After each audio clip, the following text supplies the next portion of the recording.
And we are live. We are live. Classic start, Edward. You go. Recorded May 3rd, 2023.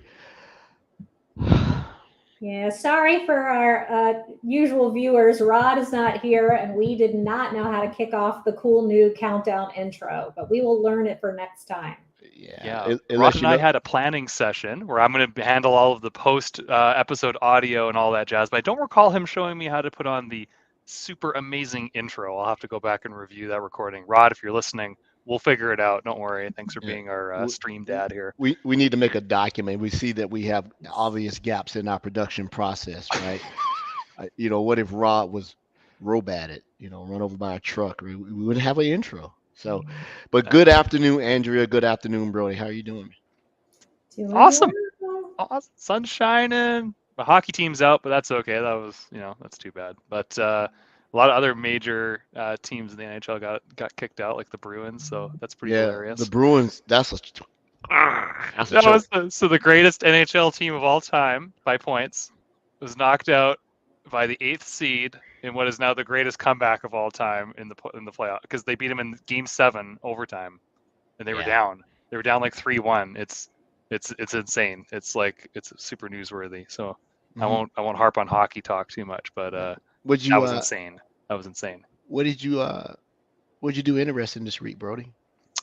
I am working on the coolest blank ever right now. We're just looking to kick off how we can ensure that Canada can interop with the other Five Eyes and NATO countries as part of treaty obligations by leveraging the Microsoft Zero Trust Framework and the Department of Defense Zero Trust Framework. I'm having a security nerd moment. It's pretty much the coolest thing I've ever done. And we're just on the precipice of getting it going, and that's why I was late, because I had to have one of those conversations. Mhm. So everything else I'm doing is okay compared to that. Once this gets going, it's going to be like a career highlight for me. So that's I got a lot of reading to do. Put it that way. Well, Oh, it sounds it, super cool, Brody. Yeah, yeah, sounds super it's cool. already been done before, Brody. That's the way the world, global powers have been doing each other, with zero trust, pointing guns and weapons at each other the whole time. Right, That's right. a Yeah, totally different kind of zero trust. it's Oh, different. Yeah. different. Oh, okay. I don't know. I'm not smart, man. Andrew, what about you? Oh, I am, as I say here, counting down the days to vacation. Just a programming reminder, neither Edward nor I will be here next Wednesday because we will both be on vacation separately but together, strangely. Um, we will be meeting up in Prague for beverages, just coincidentally, so that'll be cool. Uh, That's but crazy. I know. We Just that it was the same time, same place, but we we must have been we've been psychically. we've Yeah. been friends too long and think too much alike. Because I thought I was telling her, I was like, guess what, Andrew? She's like, no, guess what? I was like, I'm going on vacation. I'm going to go here. I'm going on vacation too. I'm going to Prague. I'm going to Prague. Oh my goodness. So it's all right. It's yeah, it'd be a good time. Um, That's cool. I've never been. One day I'll go. yeah. One day. Andrew, you break anything cool this week? Well, I was going to share one tidbit of news that might be going under the radar, and hopefully nobody listening on this has an on-premises Exchange server. Yeah, who But does if that? you do, there are still people out there. If you do, we are changing some behaviors. We are going to begin first with reporting that you have vulnerable Exchange servers. Then we're going to throttle traffic, and then we're going to block traffic. So if you have on-prem Exchange servers, please make sure they are up to date. Wow. Well, that's important that we're making those alerts, because significant vulnerabilities and exploits have been occurring on the on-prem Exchange world for a while. And let me just tell you, I have worked a bunch in my career on on-prem Exchange. So when you get over to Microsoft and everything's cloud, cloud, cloud, it's like, oh yeah, this is great. And then these things come up and it's like, oh man, who's still running this? This is bad. You need to move. Please Yeah, move. if you're Now's running the an time. exchange on premise and you're not patching, you're asking for it, you're vulnerable, and then you're probably a launch point for web shell attacks and stuff like that. And yeah, but the bigger question, and then sometimes it's exchange servers. They're not even doing. You're using email. I saw someone still trying to use it as a SMTP relay or fax, pull through, and I'm like, But those are generally customers that are underserved anyway. Healthcare, Right. education, you don't have the money, have the skill set. So, It's too bad. but sometimes you have to you have to force people to take their vitamins and eat their vegetables and do exercise, right? You gotta grow behavior. Right. I was just telling my mom about that yesterday. It's like, well, there's no time to restart like tomorrow, Mom. Mm-mm. So Andrea, if we could share that, get that link and share that in the Yeah, chat sure, or share it in the absolutely. show notes, that'd be swell.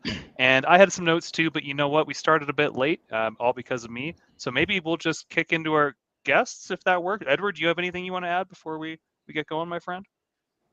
Architecting with price as the main consideration. I architect a solution that takes data from one place and runs it through Cribble that runs it through another sim and then sends it or try to send the Sentinel. Andrea and I talked about it. She heard me vent and rant, but I'm good. Cool. Nothing interesting. Well, Fourth that quarter, sounds man. complicated. I'm glad we have our best Edward on the case for that.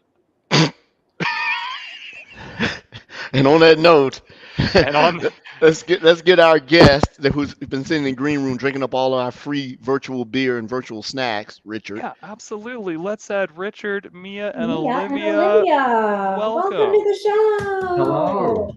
Nice to be back. Thank you. Thank Thank you. you. Nice to meet y'all. So, And Richard, how are you doing? Doing good, thank you. Yeah, I've been watching your shows, keeping up. Couldn't wait to get back on again. So this time I thought I would bring my friends and introduce you to Mia and Olivia that I get to work with every day, which is fantastic. Do Olivia they, and Mia, does Richard's your friend? So does he let you talk on meetings, or does he just talk the whole meeting? We need to know. Oh, we learn so much from our Totally. wonderful Richard Diver. We learn so much. We're just sponges around Right. Richard's deep technical aptitude and Brody passion for built-in security and foundational security. Okay, we love ourselves some Richard. Absolutely. Our team would not be the same without him. I'll tell you, I would not. I'm new to Microsoft. I've been here about a year, so I certainly wouldn't know as much as I do at this point without Richard. So we're Same talking here. about the same Blushing, guy. brother? You should I mean, we be see like, the "Woo!" same. Evidently, the cash app went through. I mean, I was about to say he paid us on the side, so Yeah. Richard Cupcakes is from so awesome, and he is the okay. No, he's great. He's one of our earlier guests on the show. Different role, very accommodated for us to come on. We kept in touch. He's definitely helped me out with some partner stuff in the past that I had to Yeah. just track the right people down, right? And I now drop it. marketing got him. Marketing got him. We Yeah. snagged him now. We took him. Okay. Love Well, it. let's start off the show this way. I know the names Olivia, Mia, like Mama Mia, and Yeah, there you go. Richard. Yeah. Intro who you are, what team that you're on, and what you do, and no particular order. So M comes before O. So Mia, we'll start with you. Okay. Hello, Mia Reyes. Nice to meet all of you. I've been with Microsoft going on 5 years now. I get to work on this fabulous team with my dear friends and colleagues, Richard and Olivia, and we are the built-in security, foundational security team for Microsoft. So we are, I think you actually had our CVP on a couple of episodes ago. I got to see you guys interview Vasu Jakal, our CVP for security compliance. Vasu. And we can't talk. I don't know Star Trek like her, you guys, but I know you guys spent like 15 minutes going deep on that. Deep. Oh yeah. Uh, Oh yeah. There's been more since then, Mia. I mean, Has if you haven't there? seen Okay. Picard season 3, I mean, oh my Okay. God. Yeah. Right. I was having to Google some stuff on the side, but we sit in Vasu's world on the SCI team, and so our team. We'll talk to you a little bit more about what we do, but our high level nutshell, our elevator speech, is we get to evangelize and talk about the built-in security story for the company. So secure by default, secure by design, MFA, all of those things across Azure and Windows and M365. Our team gets to talk about the capabilities, talk about the story. And we're a thought leadership team in a lot of ways. And I will talk about my role, then I'll pass it on to Olivia. But I get to do narrative and messaging and kind of like the BDM, the business decision maker, ITDM storytelling. And Richard kind of does some of the technical side. So I'm the narrative and the storyteller on that. Olivia? Okay. Cool. Yeah, nice to meet you guys. So I've been at Microsoft about a year, and actually our team has been around about a year as well. So it's really cool to like join Microsoft as a new person, but also on this like new team that we're building, which it's been super cool. So I'm the customer journey lead, which basically means that I do audience marketing. So my job is to understand like who are we talking to, what are their needs and pain points, and then ultimately like what does Microsoft solve for them. And then communicating to them like throughout all of our different channels and all that. So I mean, I say like I love this job because I get to do things I love, which is learn stuff, learn a lot of stuff, like I said, from Richard, just about our products, from all that. I get to help people strategize and solve problems. So I'm just always trying to figure out like, okay, what is our audience need? Like what channels do they live in? How do we deliver the best message to them in the right way at the right time, essentially? So Awesome. Okay. Welcome. Yeah. And These are last the but two not that are- least, Mr. Thank Diver. you, sir. Yeah, these are the two that are teaching me how to do marketing. So, as you know, I've got a technical background. I've been out in the field, been in Brody and Edward's shoes before, doing the thing, and now I'm in marketing. I have to have this sounding board of like, hey, I've got this idea, and I have a few of them, and they listen to it and say, let's talk about it like this. So it's just trying to translate my brain into something that people can actually read. So yeah. It's been good. It's been good. Currently, our focus and priorities, because we're just talking about the new year's coming up, so we're planning for developer security as a hot topic. A lot of work to be done there. Looking forward to going to build soon, a couple of weeks' time. And quantum is going to be a thing. So quantum computers and how that impacts security. We're looking forward to doing that one. And then AI. I mean, if you don't know what's going on in AI, then you're probably not in IT today. So it's one of them. You can ignore it as long as you like, but eventually it's going to come and catch up to you. So we try to stay ahead of the game and worry about the things that are going to be the next news article and the next problem for people. Well, what's so interesting about AI is it is really, so I don't know if anybody's paying attention, but the Hollywood writers are on strike right now, not all, but some of it based around, the thought that AI may start taking over writing some scripts, or at least, turn them more into gig workers and things like that. Yeah. So it is really touching every single, corner of the world. Yeah. And that movie is a great example because with the quality of movies that are coming out, you could definitely look at the previous movies and the sequel and tell it, reference those and write me part 4 to John Wick, Right. part 5 to John Wick, right? Do it for you. Fast and Furious 12 Fast or and the whatever. Furious. Yeah, I was just thinking that. Get a car and do stuff the cars can't do. Yeah. So I was just gonna say, this was more fun, Edward. Have you guys sort of on the AI? This is a slight tangent, but you talked about movies. Have you guys seen what's happening in the music industry similarly, where they're feeding a bunch of artists songs and then an indistinguishable song basically is created? You give a whole catalog of the Beatles, they can, an AI program can essentially make a Beatles track in the same way. So it's happening. I think it's there's like a fake song by The Weeknd and someone else. Yeah. That you could you honestly would not be able to tell. So that was my only now non-security related, but it's just fascinating, Andrea, like what you're saying, what's happening. We love tangents, Mia. It's all good.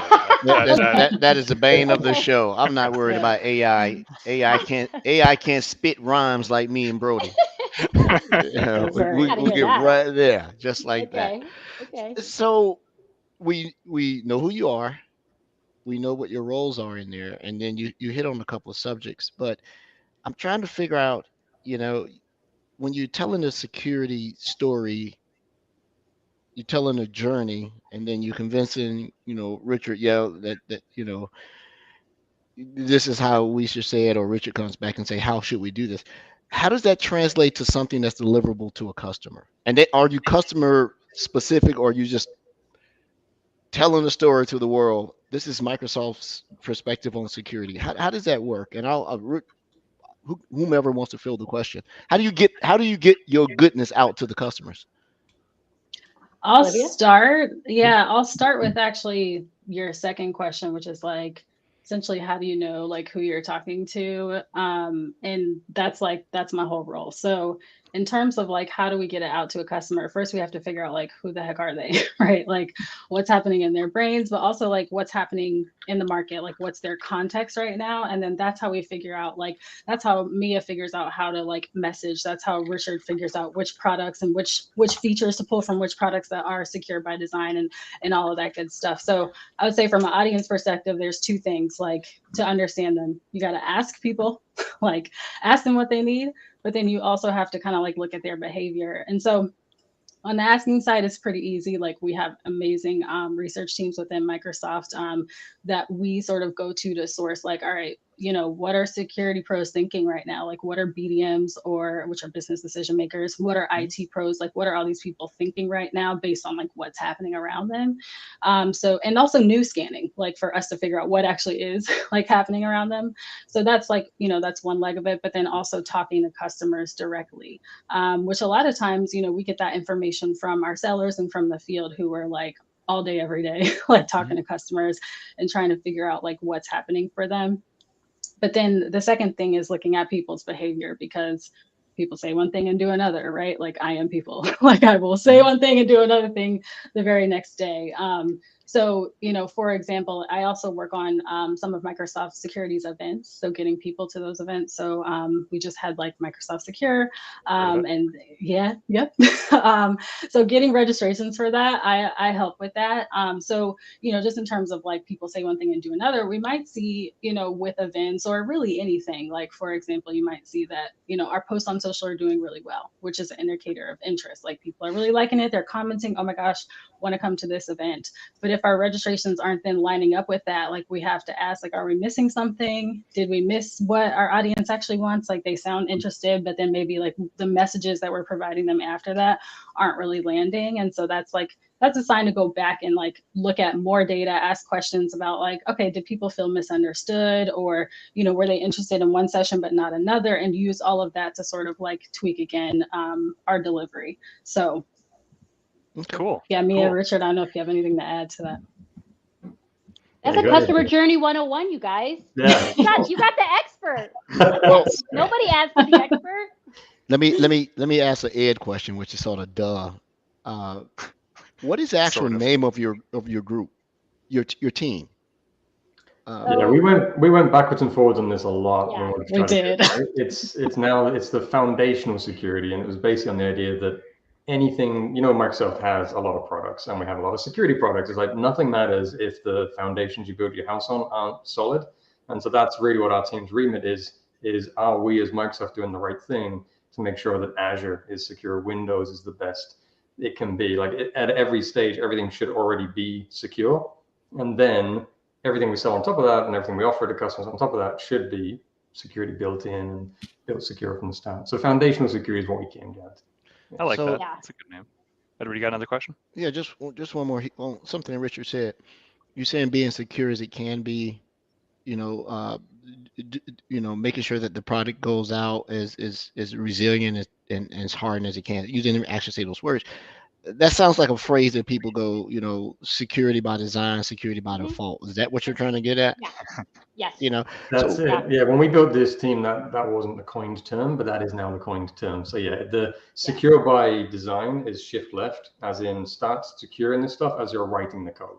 Stop shipping it and then patch it later, which, you know, everybody in the software industry is like, I need to get this thing out there because it's really cool, and security comes afterwards. And so it's not just Microsoft, but the whole industry has been shifting towards shift left, making it more secure. But secure by default is really harder, because if you think Windows needs to come out secure, and it is today, if you go and install Windows 11, turn it on, you're going to get free antivirus, you're going to get phishing protection built in, you know, you get anti-ransomware capabilities built in. It's like someone put it as like airbags in a car. That's just table stakes today. But Windows is way more complicated than that. The customers need it to work the way they want it to work, and so they will either remove or add additional security features however they want to add that. So we're really just championing to make sure at every stage we're saying do this whole secure thing. Yeah.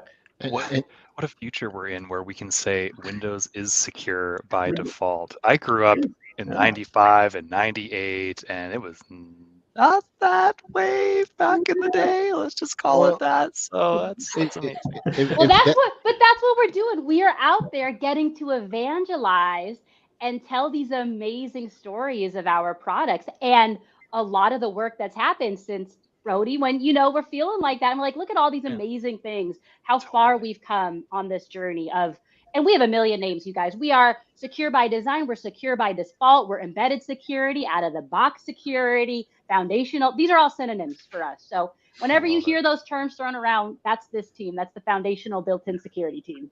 Well, secure by default's interesting. A comment and a question. Secure by Mm. default's interesting because on our projects, I'm a consultant, and in our projects, we now have secure by default built into each of our project engagements. So whether it's just handling customer data correctly, or ensuring that the code that we're supplying for an app refactor is in fact meeting security standards, or designing secure infrastructure, like there's a whole component now that never used to exist as part of our consulting engagements where it's required on every deal that we're going to have a separate dedicated element of the team just scrutinizing and making sure that we're checking all the boxes, we're reducing risk as much as possible. And I think it's an extremely important mentality shift. And I think our customers see that, like we're leading with security. We obviously want to meet your outcomes, everything you want out of the engagement, but it's going to be secure. We're not going to, or you're going to have to accept the risk, right? If there's something that comes up and we feel like it's not secure, you've got to either accept it or we got to mitigate it, but we're going to call it out no matter what. And ideally, we get to a point where everything is secure by default. Exactly. Yeah. Yeah. So, what is one Windows security feature that you wish people would take advantage of that has not been as popular as we would like it to be? My favorite one is getting rid of passwords. So Windows Hello, Right. I don't know what my password. I actually don't have a password at Microsoft anymore. So I just look Yep. at my laptop and it logs me in. And if I need to, I have my phone and it has Authenticator on it. Just get rid of passwords. That's my favorite one that I think.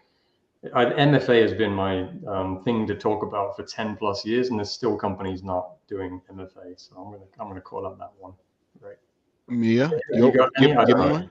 Richard's got, Richard is our guy. He's going to hit you with all the technical capabilities that you want.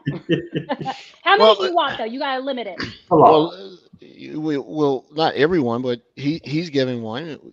If you were telling us to, it sounds like you have to look both ways at the same time, because if you're trying to convince people that to do the right thing, the customer stuff seems to be a no-brainer. But if you're talking about secure design, it gives me the impression that you have to work with engineer in the product group. How do you handle convincing them that when you ship this, it needs to be this way, right? Because Yeah. how do you handle that? That seems to be, if you had hair, mine would be gray, trying to mess with engineering to convince them to make this default setting on as soon as the customer delivers this. Is that a hard, thing to do, Mia? We have been we have had a fantastic partnership, particularly with our Azure engineering team, and we have been getting to work with some really fabulous engineers who I think totally get what our team is pushing for and completely understand that this is not necessarily an easy thing. Especially, we have a lot of legacy ways of doing things, and sometimes we do great things but we're not telling the story, right? And so I think that's what we're trying to do. But yeah, I mean, our team is definitely in there with the engineering teams, thinking through, looking at competitors, looking at what competitors are offering, and saying, hey, competitors are doing this now. Like, this is something that would make us more competitive, and/or this would be incredibly valuable for customers if we did this. And so we have these great relationships that we are building and continuing to build in the company. And is it easy? No, but this is a big gigantic company, right? Like, it's mostly just because we're one of the biggest companies in the world, and when we do any sort of changes, whether it's like recommending something BMFA, like we talked about earlier, like sometimes these things are so much easier said than done. Mm-hmm. Right? Like the ramifications of something, that seems really, really simple, like turn it on, everything on by MFA. No, it's easy, right? Yeah. Like the reality of seeing that actually where a customer is like, oh my gosh, this thing broke, or this thing, I can't do this every week, or whatever it is. They're just bigger than I think sometimes that you see. So But I will say, like, our team is in there with engineering and trying to explain the validity. And I don't think they need to, we don't have to sell them very hard. I think as Microsoft, everybody really understands how important it is. I think our team is really trying to like get out there and talk about it more. And sometimes we're a little shy of talking about these things. And so we're trying to be the ones like, you guys, come on, like, tell us your awesome stories. Let's go out there and like, let's evangelize. Yeah, and I just want to add to that, to your point, Ed, and also to the link that you guys shared in the chat. Like, it isn't hard to convince engineering to like build things securely. Like, that's literally what they're there for. Like, we work with the Azure security engineering team, and they are some of like the best partners we had, and that's who we worked with to put out that blog that you put in the chat. So we've got a whole series on Azure's defense in depth approach to security, like how we build security into Azure and how we're constantly trying to improve in that, because like we're never going to be perfect. Nobody's ever going to be perfect. But like, what are we doing every time to like learn, every second, every day to learn and like improve our security out of the box? And like, they've been the most amazing partners. They come to us now with stuff and they're like, hey, did you know we're doing this? Like, can you do something on that? And like, that's the best type of relationship we can have. So. Yeah, it's pretty cool. That blog post is a series of 4. We've got the first 2 out, and then we're going to get the next 2 out soon. But there's things like, do not variant hunting is. Do y'all want to say for our listeners, because our listeners can't see the link, do you want to say the title of the blogs? The link is the title of the blogs is called Azure Defense in Depth, and it's about our approach to cloud-based vulnerabilities. So we want to know about Windows and applications and patching. But when it happens in the cloud, the problem you have is it can be fixed without you knowing about it, and the problem can occur without you knowing about it. So it's a bit of a dark art as to understand if it's happening in Azure or any of the other clouds out there. They all have software vulnerabilities or configuration problems, and is it a Microsoft problem or is it a customer problem? So this blog series is to try to address that and explain. Again, think about the audience, not too technical, but links in there if you want to dig in deeper, and explaining the approaches they're taking that as Azure grows and you want to run things like open source databases in a multi-tenant environment. That piece of software wasn't designed to run in a multi-tenant environment. So how do you put it into something like Azure to allow customers to have access to it at scale, but also keep it secure and protected? And there's a lot of very clever and awesome security researchers out there that love to just find every little hole they can try to find. And now and again, they're successful. Not very often, but when they are, it can make headlines. And so we had to come out and talk about this. And again, like Mia and Olivia was saying, once you tap into the right people at Microsoft and they're too busy doing the work, but when you say, hey, just step back a minute and talk about this, they can't wait to share their stories. So this question goes across everyone. I'll start with Ms. Armstrong and we'll work our way left to right. Yeah. It seems like the breadth of products and solutions and initiatives is so broad. And if you listen to the new show, the old shows, you'll get this term. How do you manage the new shiny? Because the new shiny right now is secure DevOps and AI. And if I had to go Vapor products, specific security Copilot, how do you manage? Because are you scope or is it everything?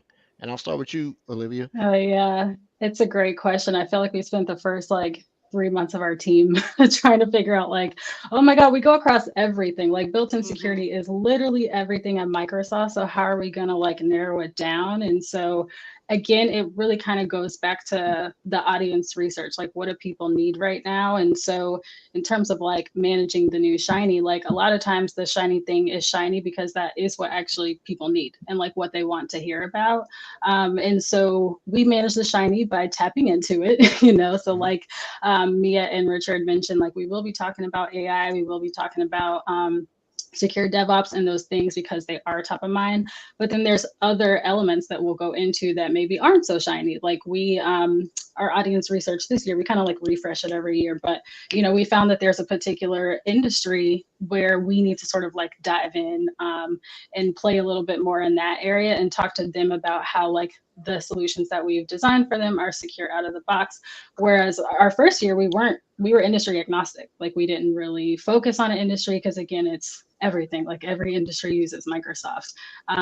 But so we touch on the shiny stuff, but then our research also tells us like where else we need to focus, what's top of mind for this this group of people over here that may not be like the big shiny thing like across the whole tech industry. So Mia, within that whole big breadth of things that you do, and now that you are sometimes industry and or vertical, you know, focus, do you find yourself having favorites within the products that you have to go out and analyze and or industries? I mean, because I know what my favorite product is, and Do we Yeah. know? I mean, I will say there are certain teams that we love the stories of their built-in security stories. They do so great at it. And Windows actually is a really great example of that. Like the Windows team and the partnership with Windows has been fantastic. And they are out there and they are really leading, I think as a lot of us know, with security. Windows 11, like they're leading with that and explaining in very simple terms, right? Like I also feel like the Windows marketing team does a great job of just like really doing like high level customer messaging of like, this is why, and I don't remember the statistics off the top of my head, but we can find them. Like the new Windows 11 is like X% more secure than any other Windows that we've ever seen, right? I And hope so. yeah, 58% drop in security incidents what is it, with Olivia? Windows. 58% drop in security incidents with Windows just by switching to Windows 11. Okay. So they've, yeah, go ahead. 50, no, like let's Big say number. like let's live on that, right? Yeah, Like that's huge. Yeah. That's massive. And they are so good about like getting out there and leading with that. And so I think to your question, like who do we love it when our product partners are out there and helping make our job easier. I will just say like just the industries that I love working in, this is completely, I'm just biased because I used to work in foreign policy. So Cool. when I first came to Microsoft, my job was actually working in government and doing government go to market and doing public sector. And then I switched to defense. So I love working with the public sector. I love that world. And as we all know, like government and security and cybersecurity is a huge, huge topic with government agencies right now, both in the United States and abroad. And so for me, it's just something that I love when those two worlds get to intersect. And that gets to happen a little bit more and more with me now. so Richard, Hmm. now that everybody at Microsoft knows that you are the Microsoft influencers of a sort, how do you manage the product and engineering groupies that say, talk about my stuff, talk about my stuff? Oh, we just released something. You need to talk about my stuff more. How do you prioritize? Oh, he says, you wrote this like the money. Show me the money. Cupcakes. Cupcakes. You know, when you talk about like the complexity, we want them to tell us. Like that's actually one of the problems is finding it out. Because we're so complex, it's really hard to say, well, what is everyone working on? There's mechanisms inside of marketing, as I'm learning, where it is really well tracked and it's organized and coordinated. But the things we're working on is the stuff that isn't money orientated, right? It's not trying to sell a product. It's not a thing people are necessarily excited about, but it's for us, it's a necessary thing that we have to.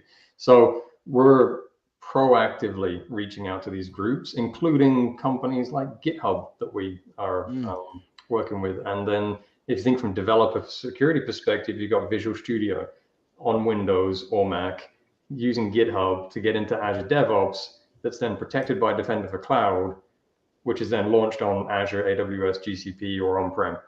So across just one conversation of developer security, you've got 7, 8 different places you have to go and have these conversations. And they all have their own marketing teams that they should actually do marketing through. We're just trying to highlight and elevate and talk about specifically the bits that are free, built in, not extras. So yeah, it's a fun challenge. I have a whole map of it's called the matrix, the security matrix that helps track and plan and find all this stuff. Cool. Who do you go ahead, Brody? So Richard and I get to talk once in a while because he's helping mentor me internally, so it's great to have him back on the show. And I got to say, like, I just find your role highly interesting. How you get to be a thought leader and you're taking what's top of mind from customers and from industry. So do we have like an internal brain trust of people like yourselves that we get together like, hey, we're going to talk about AI, we're going to talk about Copilot, we're going to talk about quantum.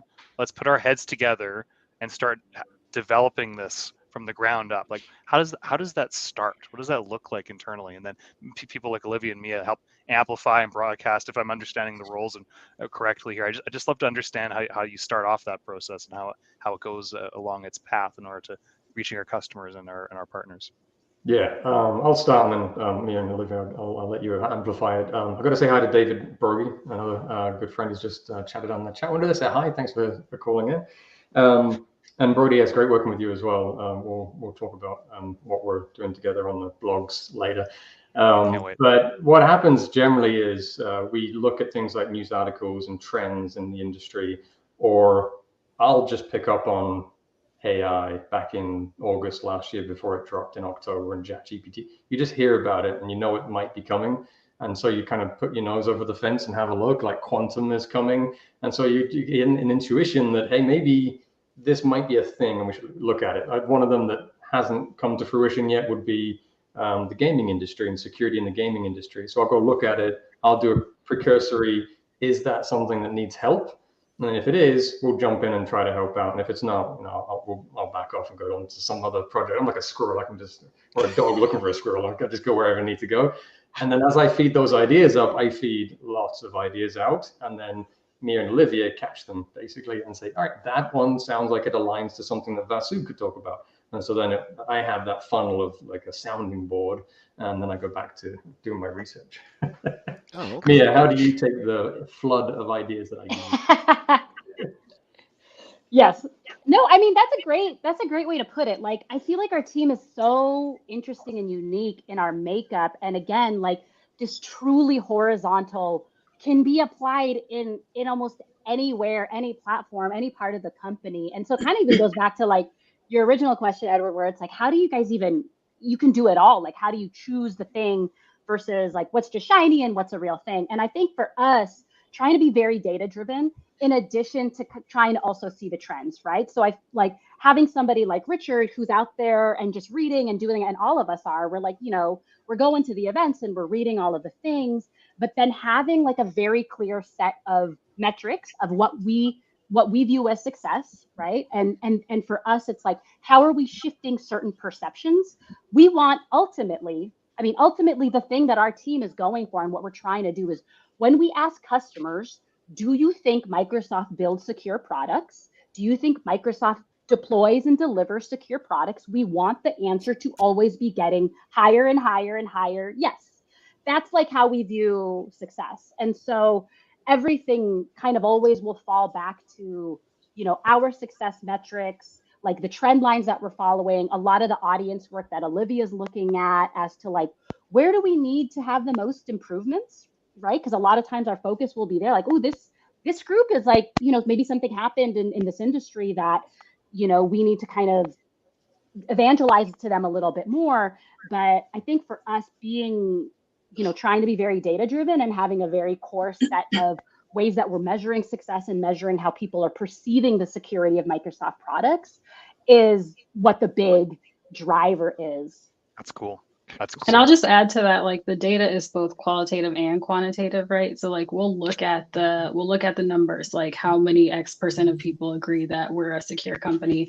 But then, when we look at the nuances of those, we'll go to other teams internally, back to your question about like, how do you even like do this stuff? Like there's a lot of collaboration. We'll go to teams and say, hey, we saw this in the data, but like you give me your take on that because you're closer to it than we are, especially since we're a team that goes all the way across everything. We're kind of like a jack of all trades team. Like we're not quite experts on anything. Like we kind of have to like be a jack of all trades on all the things and then defer to the experts. So I will say, even just in my like first year and some change here, like that's a big thing that I've learned is like, oh, okay, you have to go talk to the people who really know this stuff. There's people that are usually closer to the thing, and then there's probably people even closer to the thing. So like make sure you're collaborating like with all of them to make sure we have the full picture. Thank you all. Are you generally well received when you go to these groups, unsolicited? Do you go and say, well, I'm Olivia Armstrong, a reporter for the Daily Planet, and we like to talk about this, right? What is there? How does everybody at Microsoft know about you guys? I mean, do the engineering teams like? Almost, we're getting there. Yeah, get in there. You could Yeah. drop your name, and they'll go, "Oh yeah, sure, we'll make time, and you'll do that." So They'll know them now Yeah. that they're on the show, right, Edward? Right. Exactly. Right. That's why we're here. Yeah. Yeah. there you Yep. go.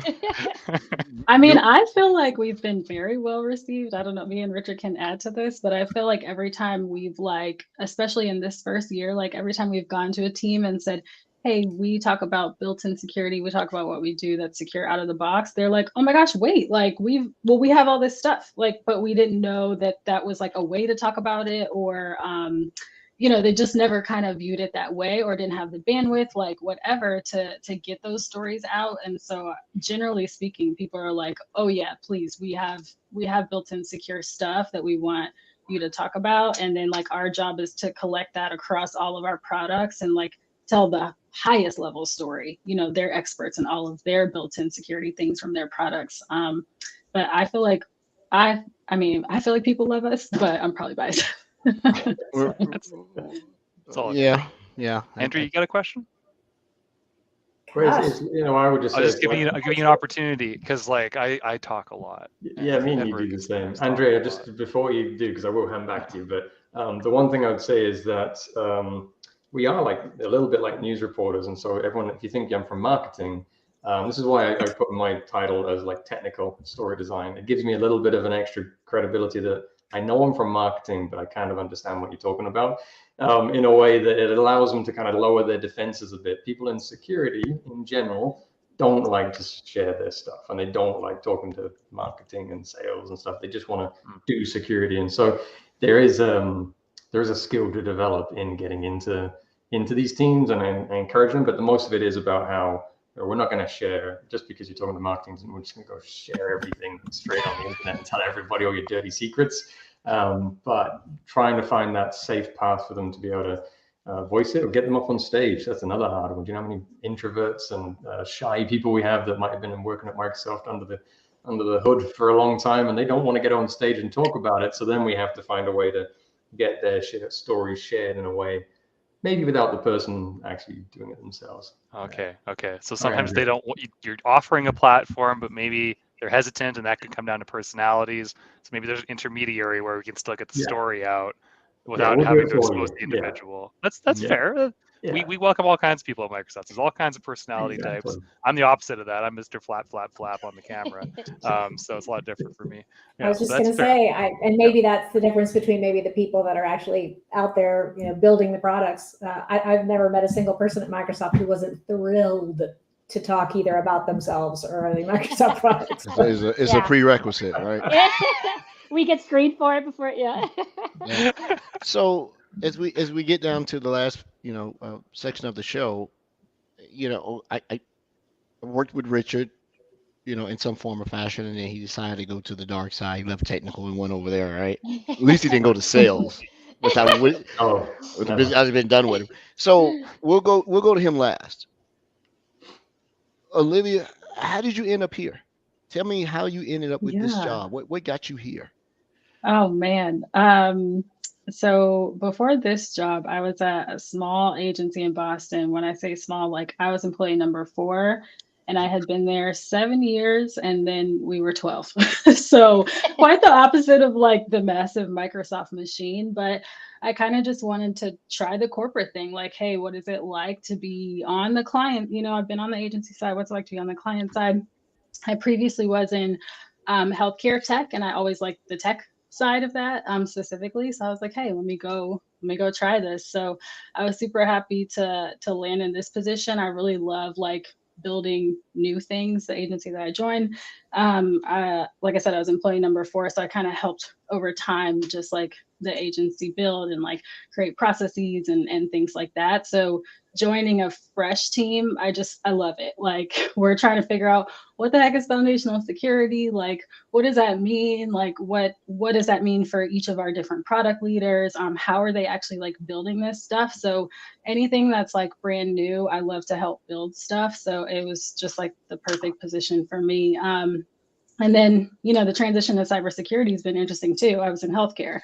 So like I said, I really learn a lot from from Richard, from our engineering partners, all of that. I mean, healthcare and security are similar in that they're both like highly regulated, lots of sensitive information. Like there's a lot of overlap there, and it was also, like I said, B2B.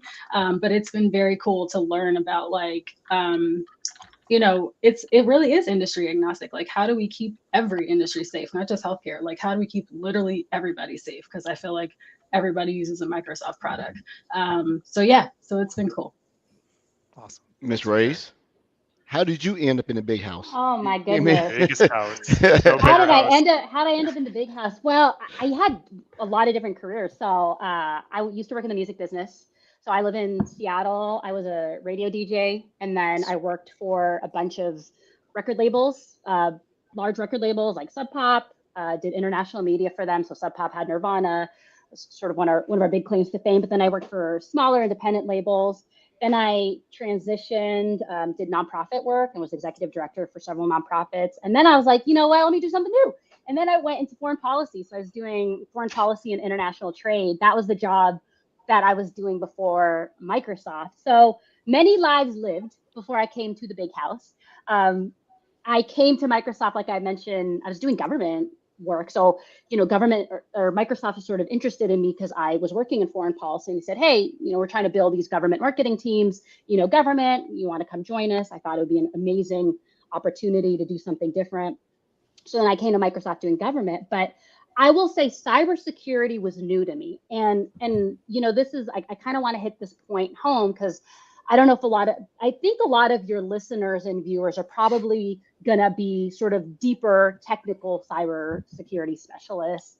But I am not somebody who comes from this world. And it's been interesting for me to sort of see that there's so many other opportunities within cybersecurity, like getting to work on thought leadership, getting to work on the kind of marketing that I'm doing, and not super, super, super deep technical specialists like a Richard. And so I was really interested in coming into this industry of cybersecurity. And I had also been reading, and I know you guys, I'd listened to your episodes where you're doing, Women in Cybersecurity Month, just about the massive shortage of women in cybersecurity and the opportunities for women. And when this role came up, I was like, wait, it's a thought leadership role in this world of, or in this sort of industry that is kind of grappling with trying to get more women in cybersecurity in the most defensible spend that any company has when times are good and times are bad. Like people, and companies are still investing in cybersecurity. So I thought, gosh, this would be a really interesting pivot for me. And I found myself here talking built-in security with all of you guys. So I'm very happy. Super cool. You said the huge deficit of women in cybersecurity. There's a deficit that's related to it that's probably even deeper. That is women in cybersecurity who have the time to act as mentors. I know that you do when someone comes and asks, but the ability to go out and volunteer to take people on your wing, you're busy. And then you're trying to do it. And I know that I will help anybody that asks, but sometimes it's hard for me to go out and see the need and grab someone and say, come on, I'll show you the way. We definitely need more mentors that look like the individual, demographics that you want to get into cyber. Richard, I know all about you. You gave up on the tech side. I remember when you sort of told me that you were changing roles, and I don't know. I saw the sister anxiety in your voice that you were giving up your superpowers of a sort. You were taking off your cape. You were like, oh, I don't want to do this anymore. There's definitely a risk. So I was chatting to Brody, and what I find is like that whole mentoring thing, it still happens. And when you get an opportunity to talk to someone, I don't want to sound old, right? But I'm getting to that stage now where I go, I've been working since 1995.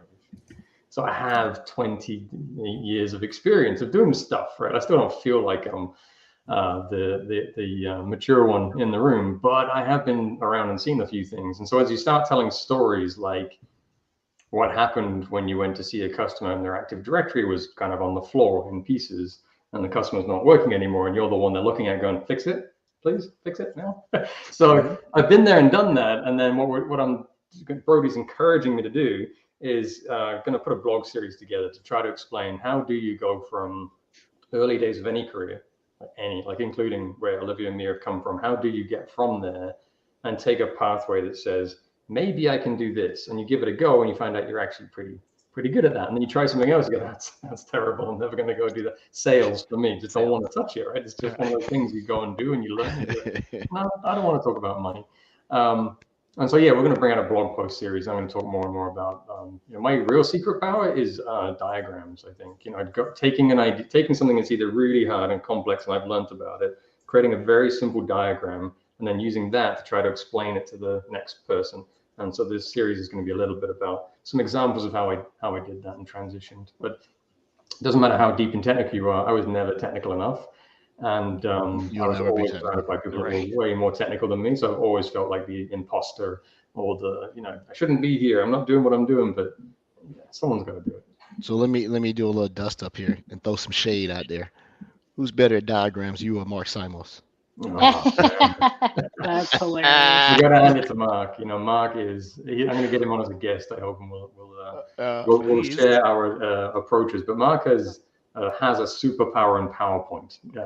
He has the black belt in that. So yeah, Mark's are incredible. If you haven't seen them, we can post a link to his stuff. Yeah, Mark. Shout out Mark. Come on the show. Who was going to come on the show and then had to cancel, so you kind of owe us, Mark. Maybe, Well, he's got his own show now, so he's probably just he does have his own show. Okay, that's fine. And so as we get ready to end the show and respect everybody's time, what, Richard, you out that way, right? West, you that way, right? So are you in Seattle proper? Or did I forget? Me? No, I'm Chicago based. In Chicago, and Mia is the line of question to see that your team is dispersed. It's all over. We're spread. Yeah, we're all over. Okay, all right. Yeah, we're all over myself. I mean, the U.S. citizens are here, and then we have the Canadians. Thanks for including me, eh? Hey. I'm still an immigrant, so I'm not even. We knew when you said project. So. Yes. Oh, really? It comes out once in a while. Project. I started. I'm about to go reboot my router. Yeah. There you go. Any closing statements from anybody on here? It's been great to have you on the show, Richard. You're always a guest to come on. It answers the question of how we're getting our messaging out, because sometimes I get, to be honest and transparent, I've said sometimes, man, we're not telling our story right. How are we getting this out to people? And especially, why is the messaging not getting down to the small fry? A customer is a customer, right? So I would hope that your messaging is, not determined by the size of the customer, it's just the good in the cyber landscape. So I'm glad to now know that if I have a question about what event, what topics, maybe get a little early preview of what's the new shiny, you may be able to tell. What do you want to close the show out with? That one thing that your group does that no one may know about, and it has more impact than your day, or anything you want to close the show out with, so our listeners can bug you on LinkedIn and start friending you, so they can say, I want to shameless plug our website for you guys to learn, anybody to learn more about what we're doing. On that page, we collect a lot of thought leadership. So like blogs that talk about specific things like MFA, but we also just call out specific features. Like, did you know that, and it's not even just features, actually, we call out teams. Like, did you know that this team is building and always trying to improve the secure development lifecycle. So I'll shout out that page. I know at some point people will listen to this without the video, so I'm gonna say the link. So it's aka.ms/built-in security. So just remember the built-in security part. That'll take you right to our webpage, and you can learn all about our team. Our Azure blog series that we were mentioning is also linked at the top of that page. There's tons of stuff there. And yeah, I'm Olivia Armstrong on LinkedIn. That's it. Mm-hmm. Yeah. Thanks, Olivia. I mean, Olivia hit it. All I'm going to say is we exist. There is a team. There is a team here that is thinking about built-in security, secure by design, secure by default. We exist. We are here to help. And I think just getting the word out about our team for folks at Microsoft, knowing that we're here and we're here to evangelize the story and connect the story, I think that to me is a win. And that's why we're here with all of you lovely people here to kind of get our word out and let folks know that like we're here to help and we're here to tell that big built-in security story for the company. I'm going to ask you to create us a new mixtape opening for the show. See if your DJ skills are still there. Mix us some up so we can get rid of the one that Rod made. Happy to. Just I'll do kidding. it with some AI. I'll do it with some AI. Oh yeah, definitely do it. That's a good idea. Do it with Yeah. AI, right? So, Richard, closing the show. Andrew. Thank you for inviting me back, and look forward to the next one. There you go. Sweet. There Short you and go. sweet. Thanks to our listeners, supporters, and fans. We'll be back next week. Continue to guest. Our show. We had a successful Women in Cybersecurity in March. We had MISA and RSA in April. We're in May. Anything may happen. Thanks, everyone. Awesome. Anything Thank you may guys. happen. Thank you. Thank you. May Thank the you. fourth be with you. Yeah. Oh, I forgot about that. Mhm. Bye bye. Okay, I'm gonna hit end broadcast and do it properly this time. Here we go. Don't